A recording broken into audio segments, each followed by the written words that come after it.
For me, a very important book to understand all this has been Edwin Black's War Against the Weak, Eugenics and America's Campaign to Create a Master Race.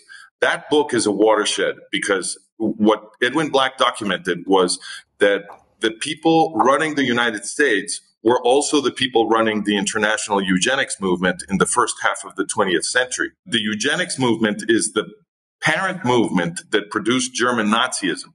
Eugenics is the original ideology of the alleged biological superiority of the Germanic stock. That's what eugenics is. And they were always interested in destroying modern democracy because the eugenics argument is that people in the lower classes don't have enough Germanic blood and therefore they are mentally retarded. This is what they claim.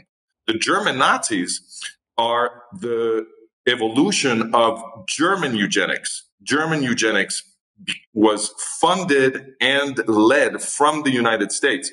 And this is something that most people don't know about anymore because the history of eugenics has also been suppressed. The most important leaders and financiers of the eugenics movement, people like John D. Rockefeller, Andrew Carnegie, Henry Ford, Thomas Watson, the guy who was running IBM, these people were sending a lot of money to Germany, helping create the German eugenics movement that became German Nazism.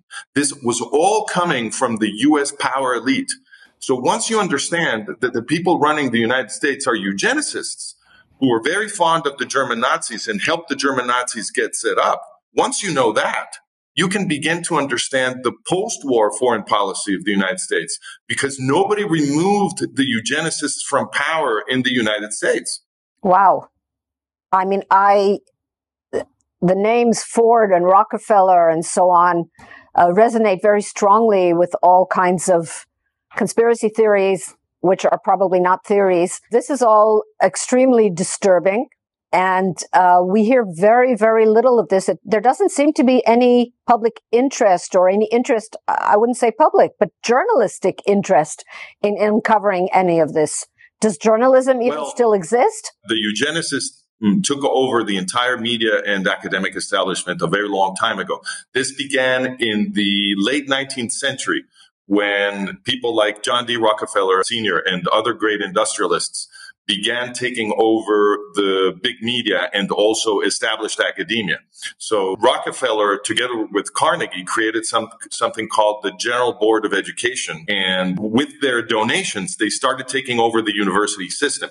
If you look at the grants for research in the United States from the early 20th century to the present, you'll see that the Rockefeller Foundation, the Carnegie Corporation, the Ford Foundation have been the main sources of money for scientific research. And by doing that, they've basically taken over the university establishment. They've also taken over the big media.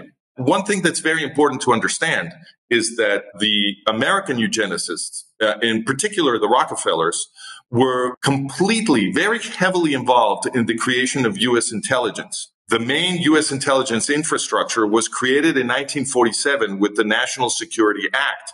When they did that, they incorporated the people that Rockefeller had been putting together to study psychological warfare in the 1930s. So the Rockefellers had an entire scientific project to study how to use the mass media to manipulate democratic citizens. That was going on in the 30s. Those researchers became the psychological warfare experts of the United States during World War II. And after World War II, they became the professors of communications research in high prestige universities and these professors were being funded by the CIA clandestinely so that they would create these communications departments that train absolutely everybody that works in the media, in the modern media system. So through the intelligence services, the eugenicists acquired control of the entire media space that, quote unquote, informs people about what's supposedly going on.